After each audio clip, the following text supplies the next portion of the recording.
내연녀가 유산을 했다는 거짓말 때문에 남편은 법정에서 나에게 불리한 증언을 했다. 상해죄 1급.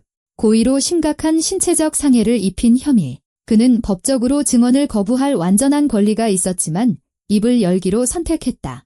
나는 교도소에서 6년을 보냈다. 그는 돈을 보내고 영치품을 넣고 면회를 신청했지만 나는 단 한 번도 그를 만나주지 않았다. 그리고 마침내 청주여자교도소에 굳게 닫힌 문이 내 뒤에서 열리던 그날, 그는 자신이 모든 것을 잃게 되리라는 사실을 아직 몰랐다. 사업, 약혼녀, 어머니, 그리고 이성까지도. 무거운 철문이 등 뒤에서 쾅소리를 내며 닫히고 나는 2월의 찬 공기 속으로 나섰다. 회색빛에 수산하고 낯선 바람이 얼굴을 때렸고 젖은 아스팔트와 자동차 배기가스 냄새, 나에게는 거의 적대적으로 느껴지는 자유의 냄새를 실어왔다. 나는 낡은 가방에 담긴 관급 물품을 가슴에 꼭 껴안은 채 길가에 주차된 서울 번호판을 단 검은색 제네시스를 바라보았다. 내 몸에는 교도소에서 출소할 때 나눠준 구호 물품으로 들어온 값싼 코트가 걸쳐져 있었다. 내 원래 옷은 창고에서 이미 오래전에 썩어 문드러졌다. 강태준의 비서인 박민혁이 차 옆에서 안절부절 못하며 시계와 나를 번갈아 쳐다보고 있었다. 젊고 비싼 코트를 입고 성공한 서울의 대기업 직원이 풍기는 특유의 번지르르함. 과거의 삶에서 나를 그토록 짜증나게 했던 바로 그 모습이었다. 이서연 씨, 그가 한 걸음 다가오며 손을 내밀었지만 나는 꼼짝도 하지 않았다. 대표님께서 죄송하다고 전해달라셨습니다. 오지 못하셔서요. 여의도에서 긴급회의가 잡혔습니다. 홍콩에서 온 주주들이 도착해서요. 나는 그의 얼굴을 뜯어보았다. 기업 연수에서나 가르칠 법한 정중한 미소를 띤 매끈하고 잘 관리된 얼굴. 가슴속에서 무언가 무거운 것이 꿈틀거리며 마치 영원히 가지고 나온 것만 같은 교도소 감방의 퀴퀴한 공기로 폐를 가득 채웠다. 가시죠. 박민혁이 차 문을 활짝 열었다. 반포동의 펜트하우스가 기다리고 있습니다. 25층입니다. 한강이 내려다 보이는 전망이죠. 대표님께서 모든 걸 준비해 두셨습니다. 차 내부는 비싼 가죽 냄새와 역한 방향제 냄새로 가득했다. 나는 부드러운 시트 등받이에 등이 닿지 않으려 애쓰며 자리에 앉았다. 딱딱한 교도소 침상에 익숙해진 몸에게 어떤 부드러움도 함정처럼 느껴졌다. 서울의 풍경이 차창 밖으로 스쳐 지나갔다. 화려하고 낯선 도시. 6년 동안 너무나 많이 변해서 한때 익숙했던 거리조차 알아볼 수 없었다. 살이 많이 빠지셨네요. 박민혁이 백미러로 나를 쳐다보며 말했다. 나는 아무 말도 하지 않았다. 그에게 무슨 말을 할 수 있을까? 교도소에서는 속이 뒤집어지는 멀건죽만 준다는 것을, 지난 2년 동안은 밥 때마다 목이 메어 거의 아무것도 먹지 못했다는 것을, 내 몸이 굶어 죽기 직전의 상태로 존재하는 법을 배웠다는 것을, 펜트하우스는 내가 상상했던 바로 그 모습이었다. 유리, 대리석, 디자이너 가구, 바닥부터 천장까지 이어진 거대한 창문들. 박민혁이 불을 켜고 부엌, 침실, 드레스룸을 보여주며 방들을 분주히 오갔다. 필요한 건 모두 있습니다. 냉장고도 채워져 있고요. 옷장에는 서연 씨 사이즈에 맞는 옷들이 있습니다. 예전 사이즈 말이겠죠. 내가 그의 말을 정정하자 그는 순간 말을 멈췄다. 거실 유리 테이블 위에는 두툼한 봉투와 열쇠 꾸러미가 놓여 있었다. 박민혁이 봉투를 집어 나에게 건넸다. 하나은행 VIP 카드입니다. 필요하신 만큼 돈은 들어 있습니다. 대표님께서는 형이 너무 과했다고 생각하십니다. 서연 씨가 무엇 하나 부족함 없이 지내시길 바라세요. 나는 열쇠를 받아 손가락으로 돌려보았다. 차가운 금속이 손바닥을 얼어붙게 했다. 고개를 들어 박민혁을 오랫동안 눈도 깜빡이지 않고 쳐다봤다. 몇 시간이고 어둠 속을 응시해야 했던 독방에서 배운 시선이었다. 강태준에게 전해요. 이서연은 교도소에서 죽었다고. 죽은 여자에겐 펜트하우스 따위 필요 없어. 박민혁이 입을 열었지만 나는 이미 낡은 가방을 품에 안고 출구로 향하고 있었다. 그것만이 진정으로 내게 속한 유일한 것이었다. 이서연 씨, 잠시만요. 그가 뒤따라왔다. 어디로 가시려고요? 돈도 없으시잖아요. 죽은 사람에겐 돈은 필요 없어. 나는 문턱에서 돌아섰다. 빚만 있을 뿐, 그리고 내 빚은 전부 갚았어. 엘리베이터는 고통스러울 정도로 천천히 내려갔다. 각 층마다 거울로 된 문에 비친 내 모습을 보았다. 퀭한 뺨, 모든 것에 무감각해진 사람의 눈빛. 6년 전 강태준은 이 눈에 입을 맞추며 심연 같다고 말했었다. 이제는 그저 해골에 뚫린 2개의 구멍일 뿐이었다. 반포 한강공원에는 강에서 불어오는 차가운 바람이 휘몰아쳤다. 나는 난간에 멈춰 서서 2월의 흐린 강물을 내려다보았다. 한강은 언제나 그랬듯 왕조 시대에도 군부 독재 시절에도 새로운 부자들이 판치는 지금도 무심하게 흘러가고 있었다. 누가 호화로운 아파트 열쇠를 던져 넣든 강물은 상관하지 않았다. 나는 손가락을 폈다. 열쇠와 검은색 카드가 희미한 겨울 햇빛에 잠시 반짝이며 아래로 날아갔다. 작은 물보라가 일었고 강은 절망에 빠진 사람들이 버린 수천 개의 다른 불필요한 것들을 삼켰듯 그것들을 삼켜버렸다. 어이, 아가씨, 지금 뭐 하는 거야? 강변을 쓸던 환경미화원 아저씨가 소리쳤다. 나는 대답하지 않고 돌아서서 바삐 걸어가는 서울 시민들의 인파 속으로 사라졌다. 아무도 몸에 맞지 않는 값싼 코트를 입은 여자에게 신경 쓰지 않았다. 그들에게 나는 보이지 않는 존재, 거대 도시가 길가로 뱉어낸 수많은 사람 중 하나일 뿐이었다. 자유의 몸이 된 첫날 밤은 서울역에서 보냈다. 노숙자들과 나처럼 길 잃은 영혼들 사이의 벤치에 몸을 웅크렸다. 아침에는 교도소에서 나온 후 주머니에 남은 마지막 돈으로 편의점에서 종이컵에 담긴 커피를 샀다. 입술을 대면서도 계속 마셨다. 오랜 세월 만에 처음으로 누구도 빼앗거나 벌로 쏟아버릴 수 없는 뜨거운 음료였다. 저기서 나왔나 봐. 옆 벤치의 여자가 찢어진 숄에 몸을 감싸며 물었다. 나는 고개를 끄덕였다. 눈 보면 알아. 우리 같은 출소자들은 눈빛이 특별하거든. 남자 버렸구먼. 그 남자가 6년 전에 날 버렸어요. 그럼 잘했네. 그런 놈들 앞에서 기어 다닐 필요 없어. 일은 찾아볼 거고. 일주일 후 나는 일자리를 구했다. 밤사이 마트 바닥을 닦는 일, 근로계약서도 질문도 없이 현금으로 일당을 받았다. 신분증은 보여줬지만 이름은 다른 이름을 댔다. 미나. 눈에 띄지 않는 여자를 위한 평범하고 기억에 남지 않는 이름. 안산에 허물어지기 직전인 낡은 다가구 주택의 작은 방 한 칸을 얻었다. 이웃들은 나처럼 정처 없는 사람들, 외국인 노동자들, 알코올 중독자들, 여생을 보내는 노인들이었다. 아무도 아무것도 묻지 않았고 그 점이 나에게는 가장 마음에 들었다. 쯧쯧, 왜 그렇게 말랐어? 이웃 김할머니가 공동 부엌에서 나를 마주칠 때마다 혀를 찼다. 밥 좀 잘 챙겨 먹어야지. 국 끓였는데 좀 퍼줄까? 아니요, 괜찮습니다. 고집은. 국 먹고 죽은 귀신은 없어. 하지만 나는 그녀에게 설명할 수 없었다. 6년간의 교도소 밥이 후 평범한 음식만 봐도 목에 걸리고 위가 경련을 일으킨다는 것을. 나는 봉지째로 뜨거운 물을 부어 먹는 인스턴트 라면으로 끼니를 때웠다. 개인 식기가 없던 교도소에서 생긴 습관이었다.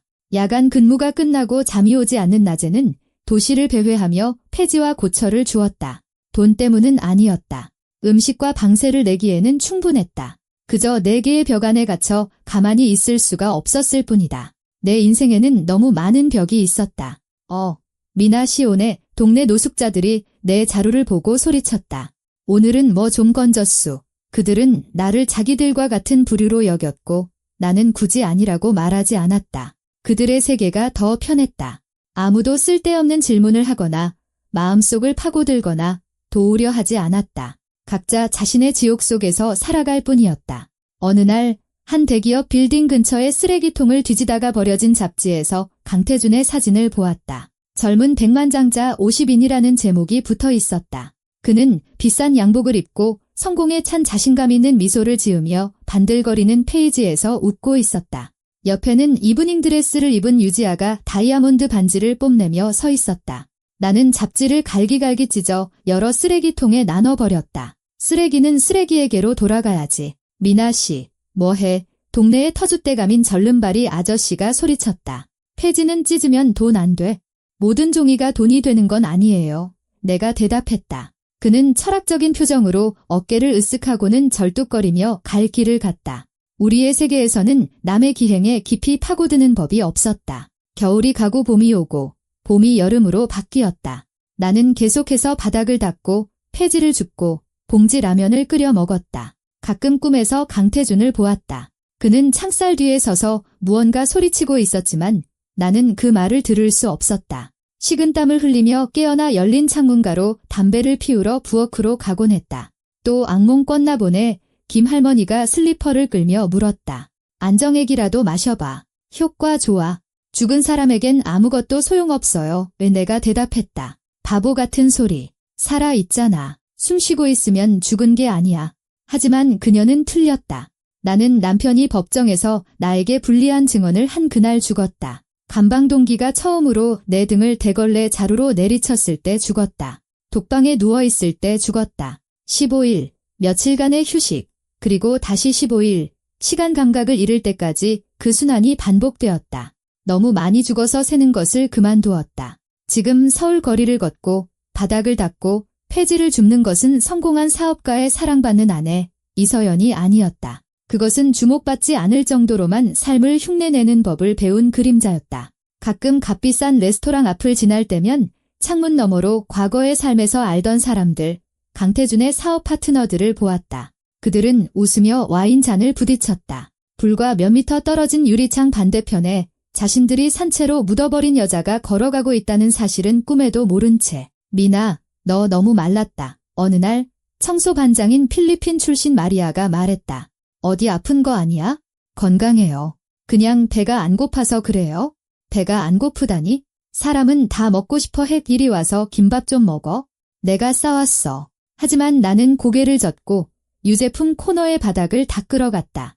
육체노동은 생각을 잊게 해줬고 피로는 악몽 없는 몇 시간의 잠을 선물했다. 가을이 되자 나는 거의 투명해졌다. 김 할머니의 말대로 뼈만 앙상하게 남았지만 나는 그 상태가 마음에 들었다. 내게서 남는 것이 적을수록 완전히 사라지기가 더 쉬웠으니까. 펜트하우스도 무제한 카드도 뒤늦은 속주의 시도도 필요 없는 내가 선언한 그대로의 존재, 즉 죽은 여자가 되는 것이었다. 서울은 하루하루 나를 삼키고 수백만 인파 속에 나를 녹여냈다. 나는 보이지 않는 존재가 되어가고 있었다. 내가 원하던 바였다. 하지만 교도소에서의 수년과 반쯤 굶주린 생활로 쇠약해진 몸이 한계에 다다르고 있었다. 일하는 중에 어지러움을 느끼는 횟수가 잦아졌다. 무거운 물통을 나르는 것이 점점 더 힘들어졌다. 오래 버티지 못할 것을 알고 있었지만 이 땅 위를 얼마나 더 헤매든 무슨 상관이란 말인가. 11월의 어느 굳은 아침, 나는 새로 짓는 오피스 빌딩 공사장으로 향했다. 밤사이 로비의 공사 먼지를 닦아내는 아르바이트를 하는 곳이었다. 거대한 작업복은 옷걸이에 걸린 듯 헐렁했고 안전모는 눈을 가렸으며 손에는 고압 호스를 쥐고 콘크리트 바닥의 먼지를 체계적으로 씻어내고 있었다. 미나 씨, 높은 분들 오신다. 김 반장님이 모퉁이에서 고개를 내밀며 소리쳤다. 빨리 서둘러. 안 그러면 우리 다 혼나. 나는 고개를 끄덕이며 물의 압력을 높였다. 더러운 흙탕물이 배수구로 흘러가며 시멘트 가루와 쓰레기 잔해를 씻어냈다. 갑자기 문이 활짝 열리며 비싼 양복을 입은 한 무리의 사람들이 로비로 들어섰다. 현장을 점검하러 온 시행사 측 사람들이었다. 앞장서 걷는 어두운 코트를 입은 키 큰 남자의 걸음걸이에 담긴 무언가가 나로 하여금 본능적으로 고개를 돌려 숙이게 만들었다. 하지만 반짝이게 닦인 한 쌍의 구두가 내 바로 앞에 멈춰섰다. 서연아. 강태준의 목소리가 채찍처럼 날아와 박혔다. 나는 호스를 쥔 채 얼어붙었다. 차가운 물이 내 고무장화 위로 튀는 것이 느껴졌다. 그가 안전모챙 아래로 내 얼굴을 들여다보려 몸을 숙였다. 나는 텅 비고 유리알 같은 눈을 들어 그를 보았다. 세상에, 서연아. 정말 너야? 그의 손이 내 손목으로 날아와 내 팔에 남은 앙상한 뼈를 움켜쥐었다. 그의 손길에 나는 감전된 것처럼 몸서리쳤고 본능적으로 뒤로 물러서며 호스를 그에게 똑바로 겨눴다. 차가운 물줄기가 강한 압력으로 강태준의 가슴을 때려 머리부터 발끝까지 그를 적셨다. 그는 놀라 비명을 질렀지만 내 손목을 놓지 않고 오히려 더 꽉 쥐었다. 대표님, 수행원 중 한 명이 손수건을 들고 그에게 달려갔다. 다들 저리 비켜. 그는 나에게서 눈을 떼지 않고 소리쳤다. 서연아, 여기서 뭐 하는 거야? 사람 꼴이 아니잖아. 나는 아무 말 없이 그의 너머를 응시했다. 호스에서는 계속 물이 뿜어져 나와 우리 발밑에 웅덩이를 만들었다. 차에 태워 강태준이 등 뒤에 누군가에게 명령했다. 빨리. 2명의 경호원이 내 팔을 붙잡았고 나는 저항하지 않았다. 무슨 의미가 있겠는가. 나는 선팅된 검은색 SUV에 밀어 넣어졌다. 잠시 후 여전히 흠뻑 젖은 강태준이 옆자리에 탔다. 여의도 사무실로 그가 운전기사에게 외쳤다. 차 안에서 그는 내내 침묵하며 주먹을 쥐었다 폈다 반복했고 그의 비싼 코트에서는 물이 뚝뚝 떨어졌다. 나는 기회가 생긴다면 달리는 차에서 뛰어내릴 각오로 문에 바싹 붙어 앉아 있었다. 사무실에서 강태주는 나를 회의실로 데려가 문을 잠그고 금고에서 두꺼운 서류철을 꺼냈다. 그는 내 앞에 여러 표시와 개발 계획이 그려진 강원도 지도를 펼쳤다. 이 부지 보여.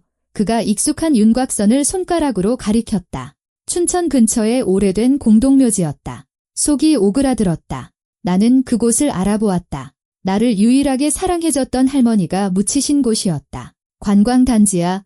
강태준이 내 얼굴을 살피며 말을 이었다. 호텔, 레스토랑, 요트 클럽. 묘지는 이장될 거야. 모든 유해는 신원 표시 없이 공동 매장지에 합장되고 유골은 뒤섞이고 묘비는 없을 거야. 넌 다시는 할머니를 찾지 못해. 나는 지도를 바라보았다. 그리고 오랜 세월 만에 처음으로 가슴속에서 무언가 꿈틀거리는 것을 느꼈다. 고통도 두려움도 아닌 그보다 훨씬 끔찍한 절망이었다. 하지만 내가 이걸 막을 수 있어? 강태주는 내 앞에 또 다른 서류를 놓았다. 계약서였다. 내 회사에서 5년간 근무, 자료 관리직, 주거, 식사, 의료 지원 모두 포함. 그 대가로 내 할머니의 무덤은 온전하게 남을 거야. 심지어 내가 단장하라고 지시하지. 새 비석도 세워주고 울타리도 치고 관리도 해주고. 비열하고 내가 갈라진 목소리로 말하자 그는 내 목소리에 움찔했다. 그래, 비열하지. 하지만 할머니의 안식을 지켜줄 수 있는 유일한 사람도 나야. 선택은 내 몫이야. 선택의 여지는 없었고 그도 그것을 알고 있었다. 나는 펜을 집었다. 증오심에 손가락이 떨렸다. 서명을 했다. 강태주는 서류를 서류철에 넣고 금고를 잠갔다. 최 여사가 집으로 데려다 줄 거야? 필요한 건 다 거기 있어? 평창동의 저택은 값비싼 향수와 바닥 광택제 냄새로 나를 맞았다. 최 여사라고 자신을 소개한 나이든 가정부가 나를 긴 복도를 따라 안내하며 일과와 식사에 대해 무언가 설명했지만 나는 듣지 않았다. 여기가 침실입니다. 그녀는 킹사이즈 침대가 있는 거대한 방의 문을 활짝 열었다. 필요한 게 있으시면 언제든 부르세요. 혼자 남게 되자 나는 방을 한 바퀴 돌며 창문들을 확인했다. 잠겨 있었다. 창살은 없었지만 2층이었다. 실크 시트가 깔린 침대는 구역질을 유발했다. 너무 부드럽고 너무 깨끗했다. 마치 교도소의 감독관들이 시찰 올 때 보여주던 가짜 휴게실 같았다. 나는 침대에서 얇은 담요를 끌어내려 문 옆구석 바닥에 깔았다. 그 편이 더 안전했다. 누군가 들어오면 소리를 들을 수 있으니까. 독방에서 하던 버릇대로 새우처럼 몸을 웅크리고 눈을 감았다. 악몽은 곧바로 찾아왔다. 다시 샤워실, 다시 목에서 십자가 목걸이가 뜯겨나가고 다시 피와 비명. 강태준이 법정에서 내게 등을 돌리고 나는 돌아봐 달라고 소리치며 애원하지만 그는 나를 늑대들 사이에 홀로 남겨두고 떠나버린다. 식은땀에 젖어 담요를 움켜쥔 채 잠에서 깼다. 창밖은 밝아오고 있었다. 회색빛의 희망 없는 11월의 새벽이었다. 내가 배치된 자료실은 먼지와 오래된 종이 냄새로 가득했다. 여의도의 고층 빌딩 중 하나에 있는 지하 공간으로 거의 아무도 내려오지 않는 곳이었다. 회사가 설립된 이래 수년간 쌓인 수백만 건의 서류들. 이쪽이 담당하실 구역입니다. 안경을 쓴 신경질적인 부서장이 상자들이 쌓인 선반을 가리켰다. 분류하고 연도별로 정리해서 전산 시스템에 입력해야 합니다. 힘든 일은 아닐 겁니다. 대표님께서 무리시키지 말라고 신신당부하셨어요. 나는 고개를 끄덕이고 일에 착수했다. 상자들은 서류철로 가득 차 무거웠지만 나는 일부러 가장 큰 것들을 골라 자료실 반대편으로 날랐다. 등과 팔의 육체적 고통이 내면을 갉아먹는 다른 고통을 잠재우는데 도움이 되었다. 뭐 하는 거야? 강태준이 갑자기 나타나 유난히 무거워 보이는 상자를 내 손에서 빼앗았다. 힘든 일은 하지 말라고 했잖아. 나는 수첩을 꺼내 몇 글자 휘갈겨 그에게 건넸다. 나는 빚진 사람. 빚진 자는 빚을 갚아야 해. 동정하지 마오. 당신의 동정은 구역질이 나. 그는 쪽지를 읽고 구겨서 바닥에 던졌다. 잠시 나를 쳐다보더니 보이지 않는 짐을 짊어진 사람처럼 무겁게 돌아서서 가버렸다. 다음 주 강태준의 약혼녀이자 어떤 고위 관료의 딸인 유지아가 자료실로 내려왔다. 밍크숄의 명품 드레스를 입은 아름답고 잘 가꿔진 모습이었다. 아, 내가 그 여자구나. 그녀는 나를 중심으로 한 바퀴 돌며 포식자가 먹잇감을 살피듯 나를 훑어봤다. 솔직히 이것보단 나을 줄 알았는데. 하긴 교도소에서 썩다 나온 마약쟁이한테 뭘 기대하겠어? 나는 고개도 들지 않고 계속 서류를 정리했다. 그 어떤 말보다도 그것이 그녀를 더 격분시켰다. 내가 너한테 말하고 있잖아. 이 미친년아. 유지아가 커피잔을 든 손을 휘두르다 발을 헛디뎠다. 뜨거운 커피가 내 손등, 오래된 흉터 위로 쏟아졌다. 날카로운 고통이 스쳤지만 나는 신음소리 하나 내지 않았다. 그저 일어나서 걸레를 들고 바닥에 커피를 닦기 시작했다. 그러다 걸레로 그녀의 루브탱 구두 끝을 살짝 스쳤다. 유지아는 마치 나병 환자에게 닿은 것처럼 움찔했다. 미친년. 그녀는 뱉어내듯 말하고는 구두굽 소리를 내며 자료실을 뛰쳐나갔다. 유지아는 그 이후로 사라졌다. 아마도 미친 여자와 엮이고 싶지 않았던 모양이다. 1시간 뒤 강태준이 와서 내 손에 화상 자국을 보았지만 아무것도 묻지 않았다. 대신 그는 나를 산의 식당으로 데려갔다. 서울이 내려다 보이는 통유리 벽으로 된 밝은 공간이었다. 앉아. 그가 내 앞에 식판을 놓았다. 먹어. 접시에는 김이 나는 고기와 생선, 큼직한 소고기 덩어리가 든 국이 담겨 있었다. 기름 냄새가 코를 찔렀고 위가 뒤틀렸다. 안 먹어. 내가 속삭였다. 먹어. 그가 폭발했다. 나한테 복수하겠다고 굽는 짓 그만해. 내가 모를 줄 알아? 넌 일부러 내 자신을 죽이고 있어? 그는 숟가락을 들어 국을 떠서 내 입술로 가져왔다. 기름 냄새가 나자마자 그 교도소 식당, 알루미늄 식기, 소독약 냄새가 떠올랐다. 그것이 마지막 한 방울이었다. 나는 테이블 위로, 그의 셔츠 위로, 비싼 구두 위로 토해냈다. 멈출 수가 없었다. 속이 텅 비어 있었음에도 위장은 계속해서 내용물을 개원했다. 대표님, 박민혁 비서가 옆에 나타났다. 의사 선생님이 경고했습니다. 수감 생활 후에 섭식 장애가 생겼다고요. 기름진 음식은 신체적으로 받아들이지 못합니다. 강태준의 얼굴이 하얗게 질렸다. 나는 고개를 들고 손등으로 입을 닦았다. 당신의 친절이 교도소의 매질보다 더 끔찍해. 나는 힘겹게 말하고 출구로 향했다. 강태준의 어머니 최은숙이 다음날 자료실로 쳐들어왔다.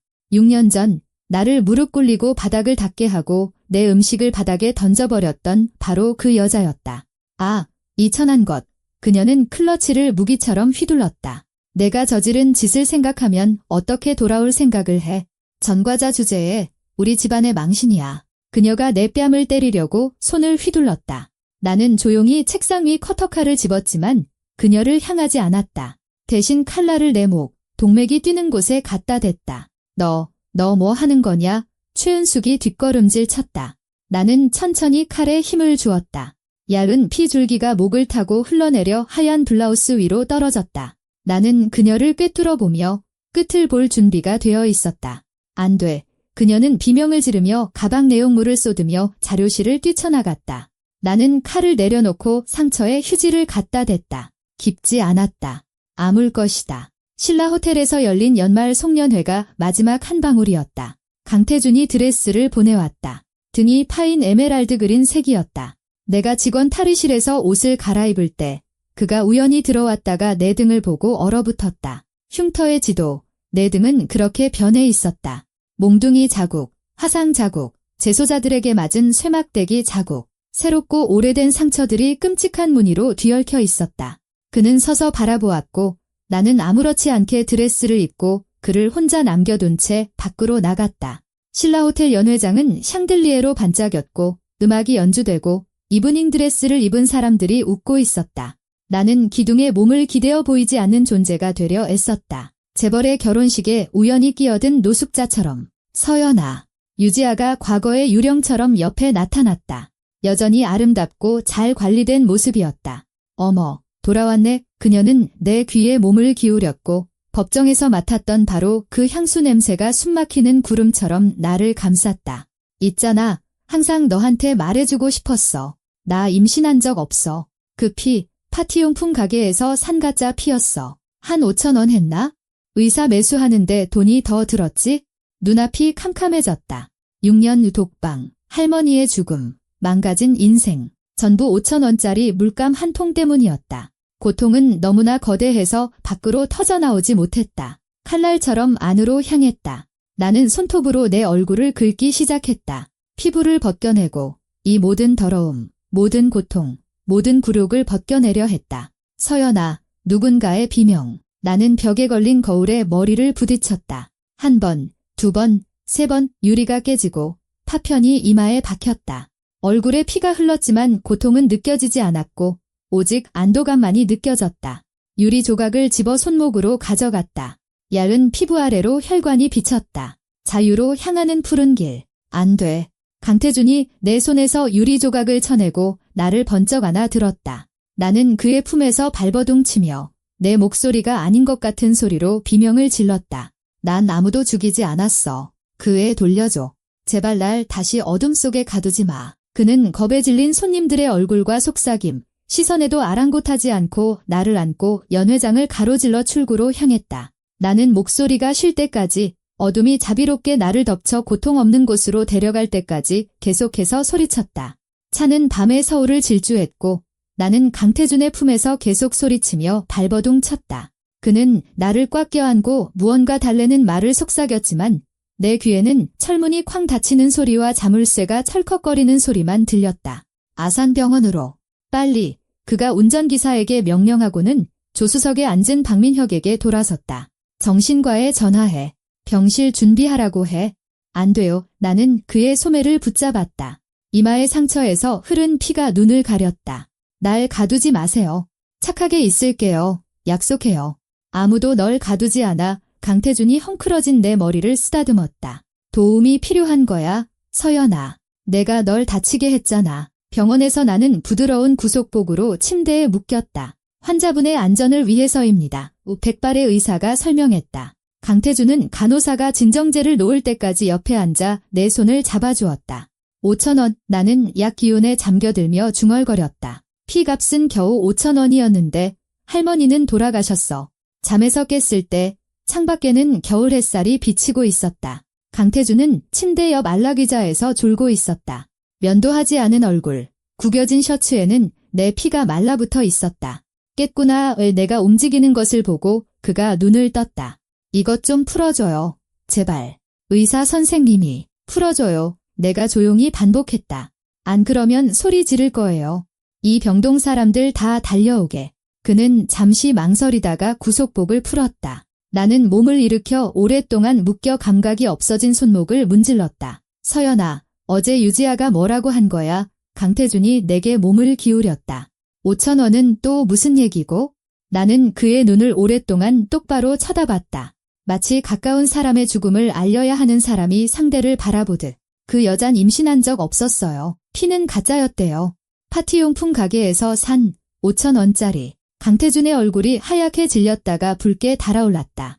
그는 의자를 넘어뜨리며 벌떡 일어났다. 거짓말. 헛소리야. 내가 열에 들떠서 헛것을 본 거야? 직접 물어봐요. 나는 베개에 기댔다. 아니면 확인해보든가? 당신 원하면 뭐든지 확인할 수 있잖아. 그는 문을 쾅 닫고 병실을 뛰쳐나갔다. 나는 눈을 감고 잠을 청하려 했지만 잠이 오지 않았다. 너무 밝고 침대가 너무 부드럽고 너무 조용했다. 강태준은 3일 후에 돌아왔다. 한 걸음 한 걸음이 힘겨운 듯 천천히 들어왔다. 그의 손에는 두꺼운 서류철이 들려 있었다. 박 비서가 조사했어. 그가 서류철을 협탁에 놓았다. 진단서를 발급한 의사는 유지아의 사촌이었어. 현금으로 5억을 받았더군. 초음파 사진은 다른 환자 것이었고 전부 조작이었어. 그는 침대 옆바닥에 무릎을 꿇고 주저앉아 머리를 감싸쥐고 끔찍하고 처절한 웃음을 터뜨렸다. 자신의 삶을 스스로 파괴했다는 것을 깨달은 사람의 웃음이었다. 6년 그는 주먹으로 바닥을 내리쳤다. 내가 잊지도 않은 죄 때문에 6년을 감옥에서 썩는 동안 내 할머니는 돌아가시고 나는 너한테 불리한 증언을 했어? 일어나. 내가 차갑게 말했다. 추하게 굴지 마. 용서해줘. 그는 무릎으로 기어와 이불 끝을 잡으려 했다. 내가 다 바로잡을게. 유지하는 대가를 치를 거야. 내가 그 여자를 파멸시킬 거야. 그래서 나는 그를 내려다보았다. 그 여자를 감옥에 보내고 파산시키고 죽이면 내 6년이 돌아와? 할머니가 살아 돌아오시고 흉터가 사라져. 그는 나를 아래에서 올려다보며 얼어붙었다. 그리고 그의 눈에서 나는 이해를 보았다. 어떤 것들은 결코 바로잡을 수 없다는 느리고 고통스러운 깨달음이었다. 내 계좌로 얼마든지 돈을 넣어줄게. 그가 중얼거렸다. 아파트, 집, 요트, 내가 원하는 건 뭐든지. 이스라엘, 스위스에서 최고의 의사들을 데려올게. 당신 돈은 내 젊음을 되돌려주지 못해. 당신 의사들은 내 영혼을 치료하지 못해. 무릎 꿇고 일어나서가. 하지만 그는 가지 않았다. 복도에 앉아있다가 다시 꽃과 초콜릿, 보석 상자를 들고 찾아왔다. 나는 아무것도 건드리지 않고 그가 존재하지 않는 말을 찾으려 병실 안을 서성이는 모습을 지켜볼 뿐이었다. 텔레비전에서 수갑을 찬 유지아의 모습이 나왔을 때 강태주는 흥분한 눈으로 내게 달려왔다. 검찰이 수사에 착수했어. 무고, 증거 위조. 다른 비리들도 줄줄이 터져나오고 있어? 봤지? 그 여잔 모든 죄의 값을 치를 거야. 내가 모든 계좌를 동결시켰어. 이제 좀 마음이 편해. 그 여자가 구치소에 있든 무덤에 있든 내 6년은 돌아오지 않아. 나는 벽 쪽으로 돌아누우며 대답했다. 당신은 날 위해 복수하는 게 아니야. 당신 양심을 씻으려는 거지? 하지만 어떤 얼룩은 절대 지워지지 않아. 나는 일주일 후에 퇴원했다. 강태주는 나를 평창동 저택으로 다시 데려갔다. 간병인, 정신과 의사, 마사지사까지 고용했다.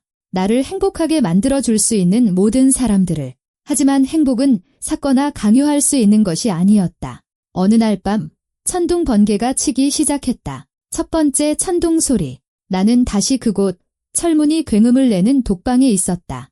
번개는 잠들지 못하게 얼굴을 비추는 교도관들의 손전등이었다. 가두지 마세요. 나는 가구에 부딪히며 방 안을 헤맸다. 아무것도 안 했어요. 착하게 있을게요. 다시는 안 그럴게요.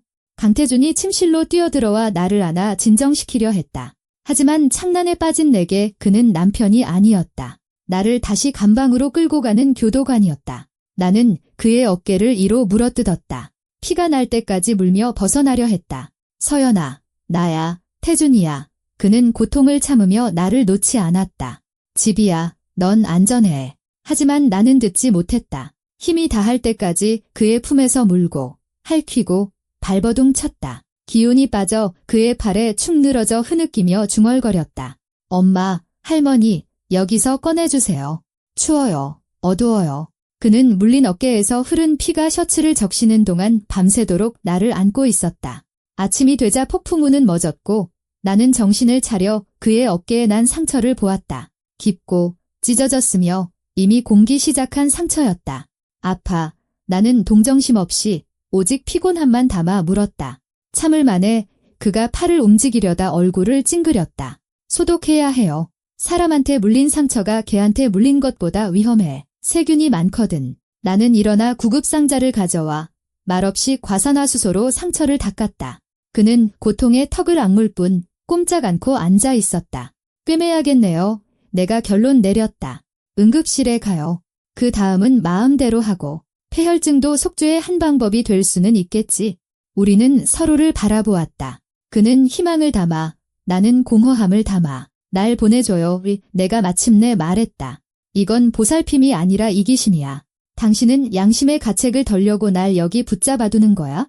하지만 난 당신 죄책감에 대한 치료제가 아니야. 어디로 가려고? 그가 고개를 저었다. 넌 아무것도 없잖아. 새 삶을 시작할 돈을 줘요. 5천만 원 6년간의 지옥에 대한 보상금이라고 생각해요. 그는 동의했다. 그에게 다른 선택지가 뭐가 있었겠는가? 다음 날 그는 서류를 가져왔고 나는 서명했다.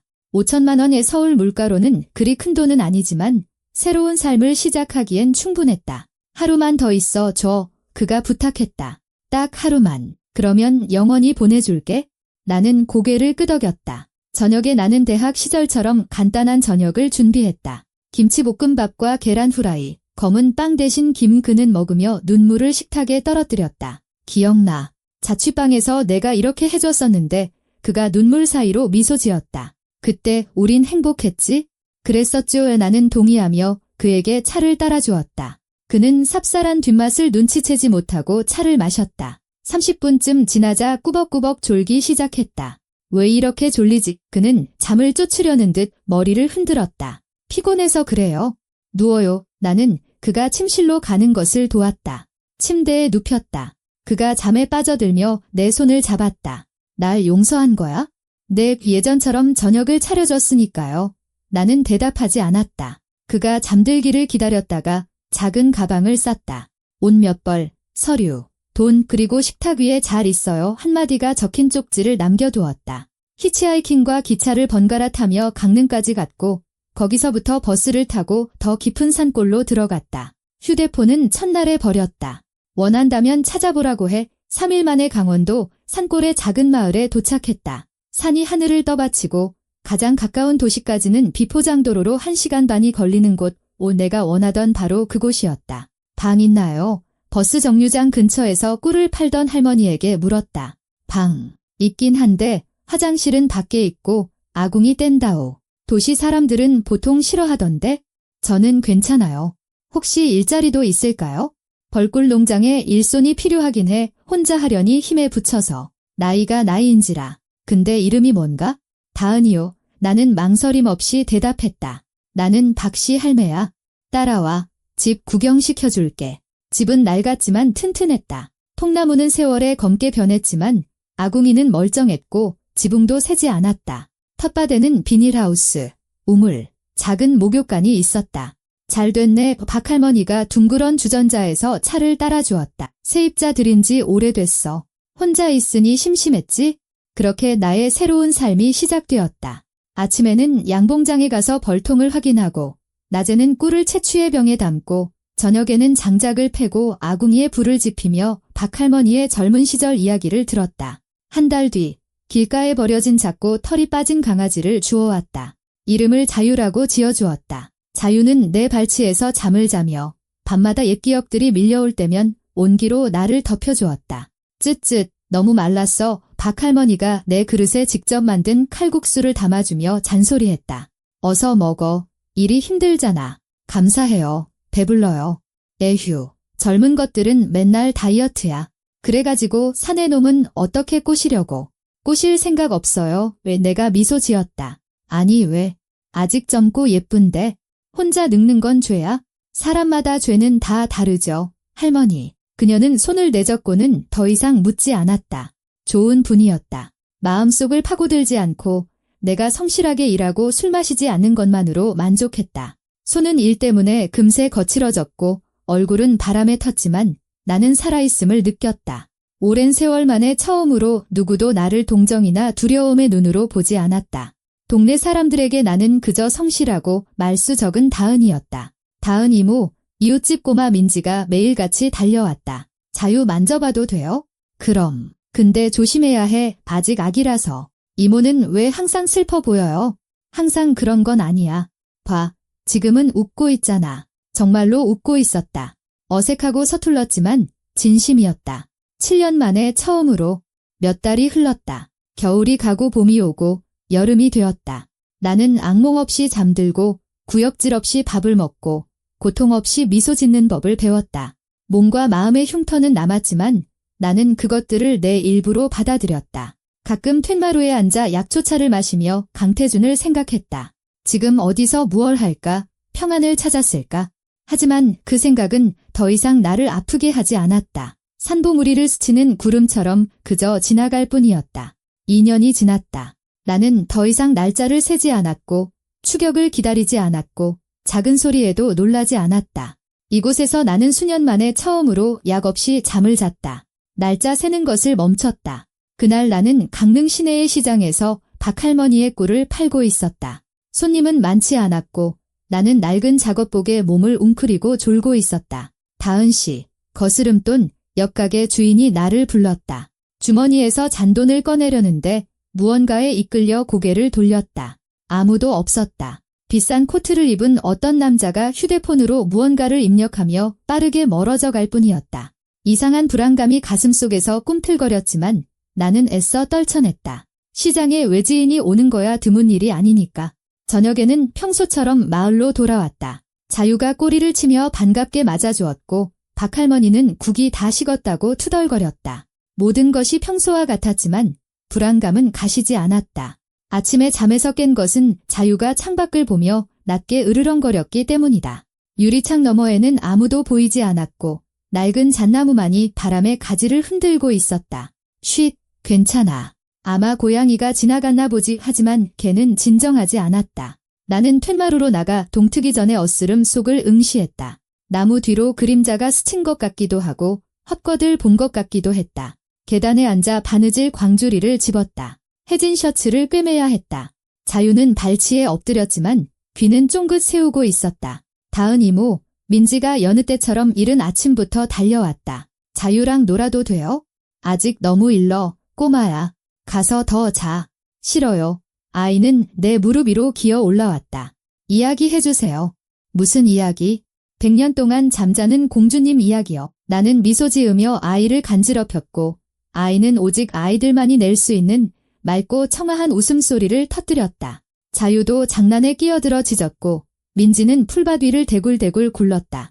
그리고 훨씬 나중에 나는 강태준이 그 잣나무 뒤에 서서 모든 것을 보고 있었다는 사실을 알게 될 것이다. 내가 웃는 모습을, 수년 만에 처음으로, 진심으로, 마음에서 우러나와 웃는 모습을 그는 보고 깨달았을 것이다. 내가 그 덕분이 아니라 그에도 불구하고 살아났다는 것을, 그의 존재가 바람이 촛불을 끄는 것보다 더 빨리 그 미소를 꺼뜨릴 것이라는 사실을. 그래서 그는 떠났다. 툇마루에 제비꽃 화분 하나만 남겨둔 채 나는 아침에 그 화분을 발견하고 젖은 흙 위에 찍힌 비싼 구두 자국을 보고 누가 왔었는지 알아차릴 것이다. 그리고 처음으로 도망치지 않을 것이다. 하지만 아직은 나는 툇마루에 앉아 셔츠를 꿰매며 산 위로 해가 떠오르는 것을 바라보고 있었다. 박할머니는 부엌에서 그릇 달그락거리는 소리를 내며 강원도 약초로 차를 끓이고 있었다. 자유는 발치에서 졸고 있었고 민지는 잠을 더 자러 집으로 돌아갔다. 매일 아침이 마치 새하얀 종이처럼 평범하지만 온전히 나에게 속한 삶의 절대적이고 진정한 자유를 선언하고 있었다.